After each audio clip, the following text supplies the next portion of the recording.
The millionaire thought he could humiliate the poor maid by making her sit in front of the piano and mock her. But in just a few notes, the whole room fell silent, and the rich man had no idea that he was about to bow before the talent he once despised. It was a warm Friday evening, and the hum of conversations filled the air at La Fontaine, an upscale restaurant tucked into the heart of Raleigh, North Carolina. The clinking of glasses, soft footsteps of servers, and the faint strains of jazz from a corner piano created an ambiance of refined indulgence. Deborah, a 25-year-old waitress with a quiet demeanor and an unmistakable spark in her eyes, moved swiftly between tables, balancing plates and smiles. To most patrons, she was just another face in uniform, but inside, she carried dreams bigger than the luxurious dining room around her. Deborah's passion wasn't serving tables, it was music. Ever since she was a child, the piano had been her refuge, a place where she could express every joy, every sorrow, and every unspoken thought. But dreams don't pay the bills. Working long shifts at La Fontaine was a necessity, a stepping stone toward the music academy she longed to attend. Few knew about her talent, except for the restaurant staff who occasionally caught her stealing moments at the old upright piano in the back room during breaks. That night, as the evening rush began to settle, the door swung open and in walked Leonard Grayson. Instantly recognizable, the wealthy entrepreneur made an entrance like he owned the room. Flanked by a few equally polished companions, Leonard exuded an air of superiority. Known for his sharp tongue and penchant for spectacle, his presence made even the most seasoned staff stand straighter. Deborah's colleagues exchanged knowing glances. Leonard was not an easy guest. He was the kind who thrived on pushing people's buttons. For Deborah, though, he was just another table to manage in a long night's work. But this wasn't going to be a normal evening. As Leonard scanned the room, his gaze landed on Deborah. Something about her seemed to catch his attention.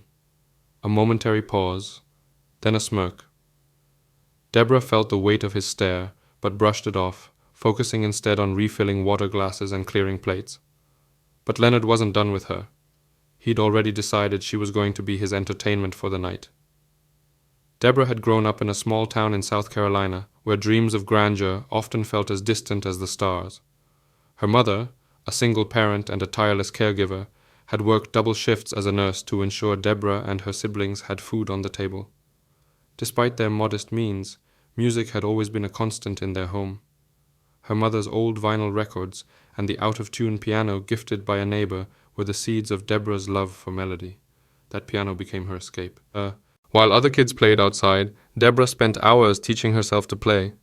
She mimicked the songs on the radio, then ventured into classical pieces she found in second-hand music books. Her talent didn't go unnoticed. She played at church, school recitals, and community events. But recognition couldn't mask the financial hurdles that loomed over her dreams. By the time she turned 18, the reality was clear. A professional music career would have to wait. Scholarships didn't come through, and family responsibilities took precedence. Deborah packed away her concert ambitions, replacing them with the practicality of earning a living. Yet she couldn't entirely give up. The piano was more than a dream. It was her identity.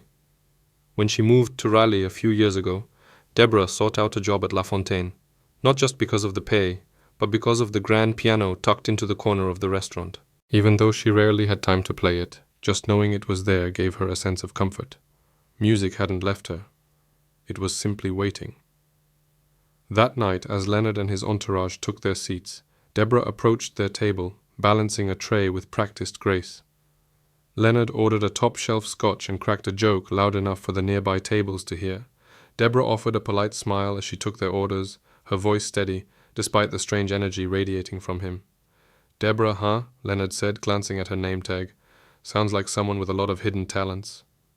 The comment caught her off guard, but she nodded politely and stepped away to place their orders. She didn't notice the knowing grin he shared with his companions, nor the way his eyes followed her every move.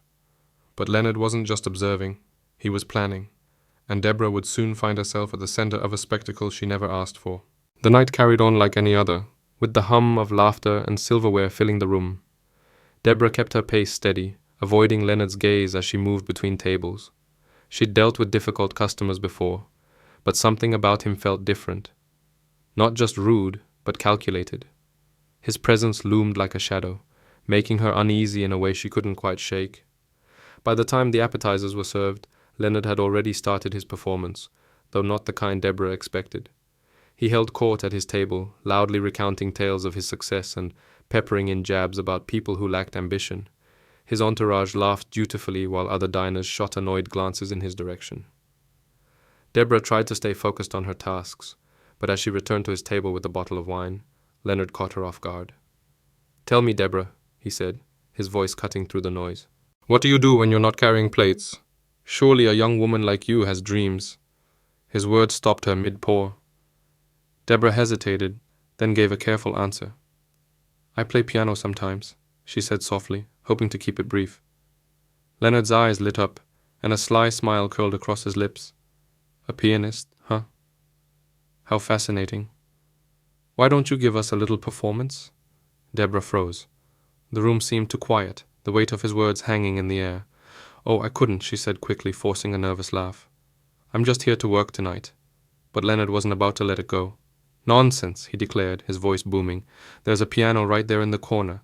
Show us what you've got. Surely a future star like you isn't afraid of a little audience." His companions chuckled, clearly enjoying the show. Other diners turned their heads, curious about the commotion. Deborah's chest tightened.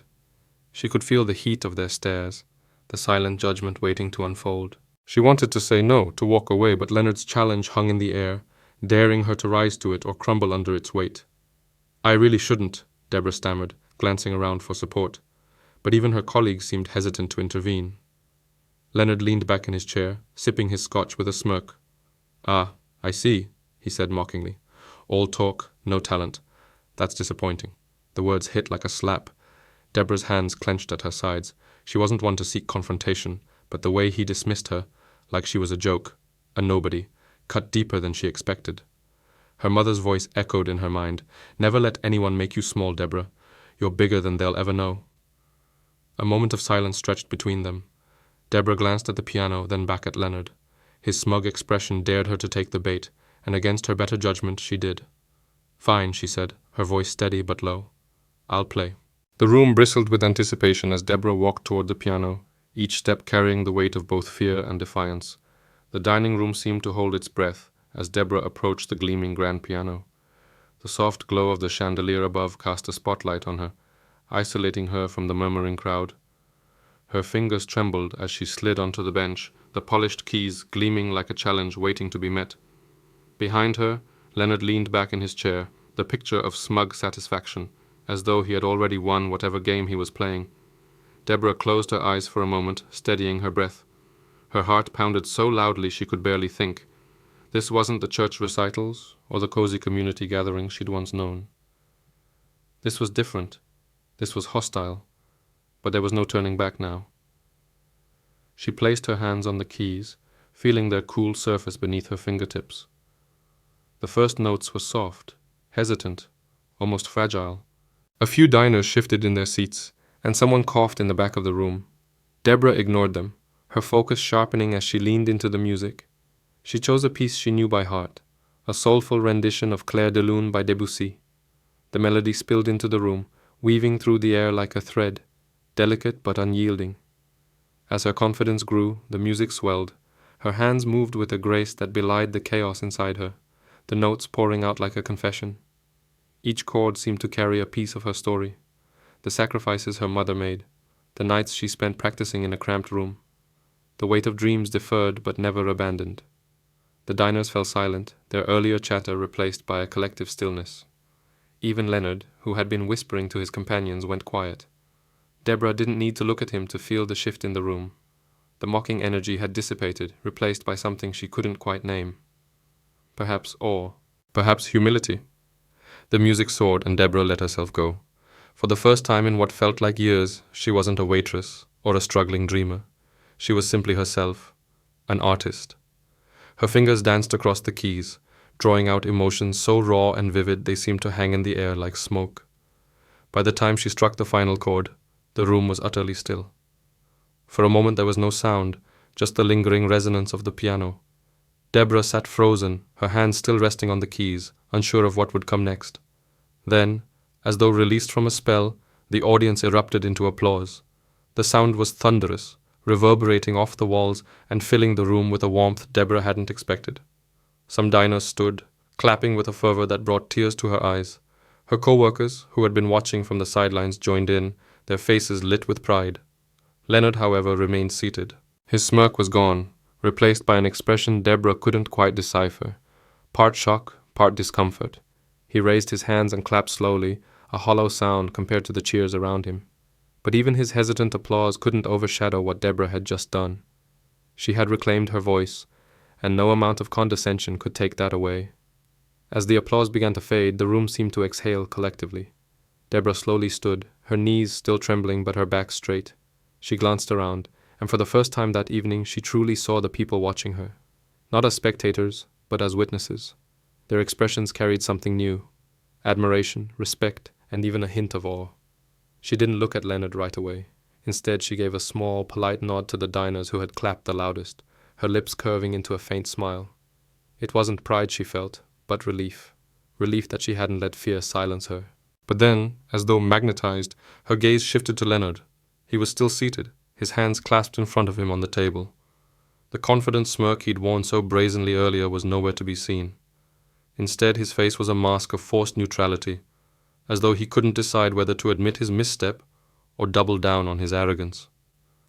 "Well," Leonard finally said, his voice louder than it needed to be, breaking the fragile silence that had settled over the room. That was unexpected. He chuckled lightly, though it lacked its usual bravado. "I suppose talent really does come from the most surprising places." The comment landed like a dull thud. His companions exchanged awkward glances, unsure whether to laugh or stay silent. Deborah tilted her head slightly, studying him. His words were meant to be an olive branch, but they were hollow, weighed down by his inability to truly own the moment.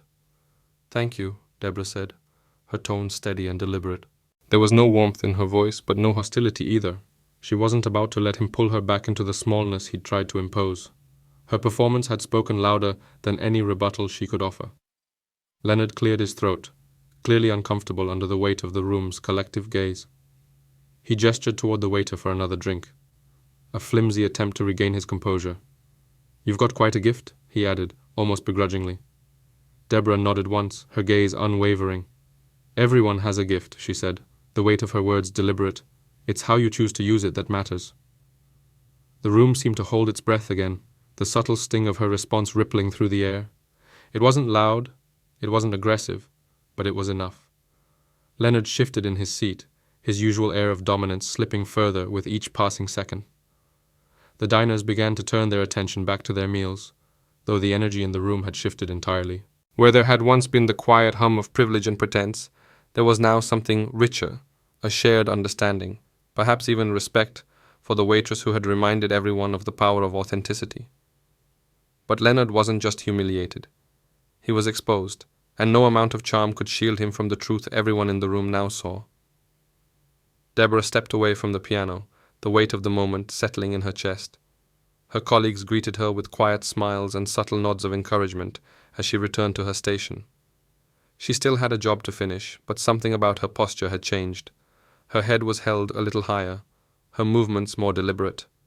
Leonard's table had quieted. His entourage, who had laughed so freely at her expense earlier, now avoided eye contact, their conversation subdued.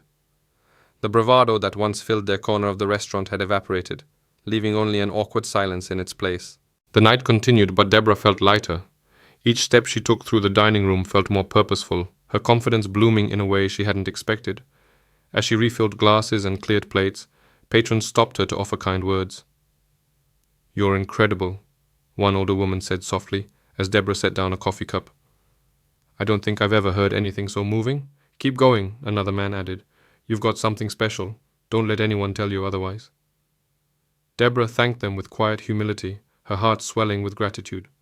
These weren't just compliments. They were validations of everything she'd worked for, everything she'd dreamed of becoming. Leonard, however, was not so gracious. As Deborah approached his table to deliver the check, he looked up at her with an expression that teetered between annoyance and reluctant admiration. "You've made your point," he said, his tone clipped. "No need to rub it in." Deborah paused, meeting his gaze directly. "It was never about proving anything to you," she replied, her voice calm but firm. "I just wanted to play." Leonard had no response. He fidgeted with his drink, his once commanding presence reduced to an awkward shuffle. The power dynamic had shifted completely, and everyone at the table knew it. As Leonard scribbled his signature on the check, one of his companions, a younger man with a softer demeanor, looked at Deborah and said, "You were amazing, truly." The sincerity in his voice caught her off guard, and for a moment she saw a flicker of humanity in a group she had written off as shallow. "Thank you," she replied, offering a small smile before walking away. The night ended with Leonard and his group leaving quietly, their usual grand exit replaced by a hasty retreat. Deborah watched them go, feeling neither triumph nor bitterness. She wasn't thinking about Leonard anymore. Her mind was already on the next step. The tips from that night were unusually generous, enough to cover her rent and leave a little extra for piano lessons she had been postponing. As she locked up and walked home, the crisp air filling her lungs, Deborah felt something she hadn't felt in years. Certainty. She wasn't just a waitress, and she wasn't just a dreamer. She was an artist, and nothing, not mocking words, not financial struggles, not fear, could take that away from her. But as she walked, her thoughts weren't on the night's conflict. They were on the future, where her dreams finally felt closer than ever. Deborah sat on the worn bench in her small apartment, her fingers gliding over the keys of her old upright piano. The sound wasn't as crisp or rich as the grand piano at La Fontaine, but it didn't matter. The music came from her heart, just as it always had. That night, something shifted within her. Not just a moment of triumph, but a realization that her talent wasn't something she needed to hide or justify. It was hers, and it was enough. In the days that followed, the events at the restaurant became something of a local story. Patrons who had witnessed her performance shared the tale, and word began to spread. A few days later, Deborah received a call from a man who had been dining that night, a music producer visiting from Nashville. He wasn't offering fame or fortune, but a chance to record a demo, a step towards something she had only dared to dream of. Deborah agreed, not because she believed it would change her life overnight, but because it felt like a door opening, one she wasn't afraid to walk through. For years she had let fear and doubt whisper lies into her mind, telling her she wasn't enough, that her dreams were too big. But now she saw the truth. Resilience and authenticity were her greatest strengths. The incident with Leonard Grayson wasn't just a humiliating spectacle turned victory. It was a reminder of the power of integrity. Leonard, for all his wealth and bravado, had nothing that could diminish her. He represented every voice of doubt she had ever faced, and she silenced him with nothing but the purity of her craft. To anyone watching her story, Deborah's message was clear. Never let someone else define your worth. The world is full of Leonard Graysons, people who project their insecurities onto others to feel powerful. But true power comes from staying rooted in who you are and letting your passion speak louder than their ridicule. As she closed the piano lid and rested her hands on the faded wood, Deborah smiled. Her journey was far from over, but for the first time, it felt like it had truly begun. What about you? Have you ever held back on a dream because of fear or doubt? Don't wait for someone like Leonard to challenge you. Take the next step now. If this story is good and inspiring, please subscribe to the channel to follow more stories of resilience and victory from poverty in life. Thank you for listening.